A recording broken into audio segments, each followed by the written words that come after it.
Hi everyone, it's Tom Gentile. Welcome to Tom's Trading Room, February 12th, 2016. Let's do a quick recap of the markets and my favorite strategy going into next week. So looking at SPY here, you can see we had an interesting day. We turned around, we ran up into the close. I would love to see a couple of days in the same direction.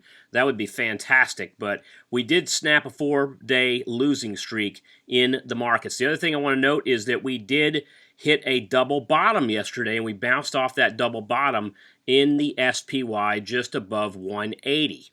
Okay, another really interesting thing that happened, and we talked about this in class on one of our events that happens during the market hours, is bonds.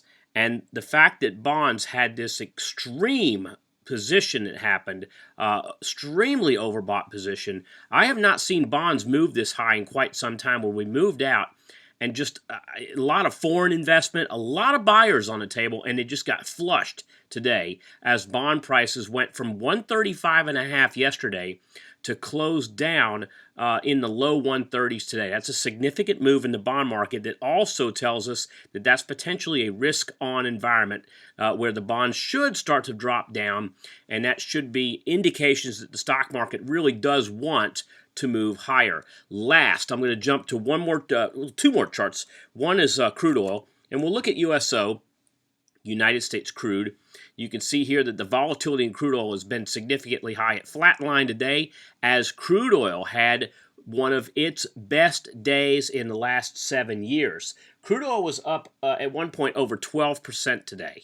Interestingly enough, and I talked about this on last night's webinar, we were talking about oil and energy opportunities, where USO doesn't tend to jump as much as crude oil. I'll tell you, USO should have been closing up near 9 today. It did not, and there's a reason for that. We talked about that. I'm going to leave you to check out my webinar that we did on 2016 oil and energy opportunities, and you'll find there the reasons why USO does not move lock and step with crude, even though it's supposed to. Finally, next week, I am looking at PCLN, Priceline.com. The reason I'm looking at Priceline is that we see a typical pattern that happens in and out of earnings, and it happens with Priceline more than almost any other stock out there. We get that run up into earnings, then the earnings report comes out, then we get a drop. Now, why is that so significant? Because that happens with almost every stock, and it does. But interestingly enough, we've gone from just 6 weeks ago, we were trading at near 20 on the implied volatilities. We just came off of the high 60s and are still sitting up there quite high. What I like to do is I like to look for patterns. Now, although we can't really find a price pattern with Priceline in and out of earnings during this particular quarterly earnings report, what we found that happens in every quarterly earnings report is that after, if we look here, best change after 4 earnings, and I'm going into earnings effects for those of you that want to follow along. So I go to stocks, I go to stock analysis, I go down to earnings effects, and then I'm typing in Priceline.com, and I'm looking at what's the best change in implied volatility after 4 earnings. When I do that, you can see that Priceline.com has dropped an average of 35% the day after earnings. That is a huge move down.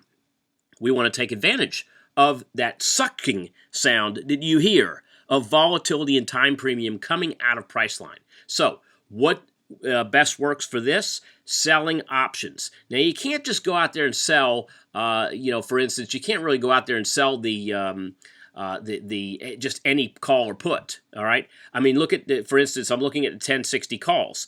This is today. Next week, however, the 1060 calls as we go into expiration next week, they're 46 points. That's because they're building in a potential jump in Priceline of nearly 100 points is what the expectations are on the jump. Somewhere between 90 and 100 points, and that's based on what the calls and puts are trading at very close to the stock price. Okay?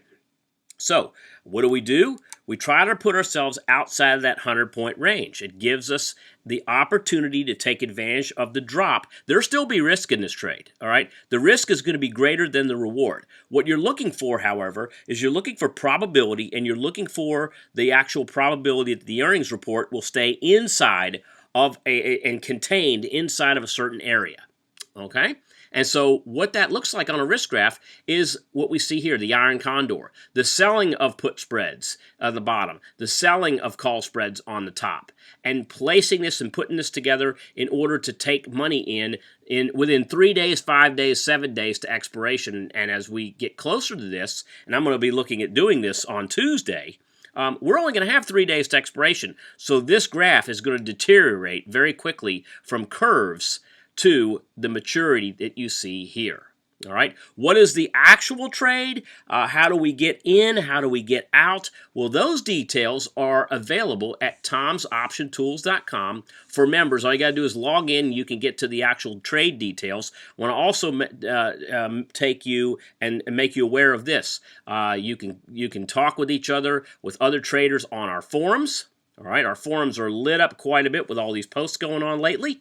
And then also, if you want to contact us, our contact details are also online at www.tomsoptiontools.com. Most importantly, for those of you that are new, you want to check us out, 7-day free trial, just click right here. All right, have a great 3-day weekend. Happy President's Day to everybody, and I'll see you next week.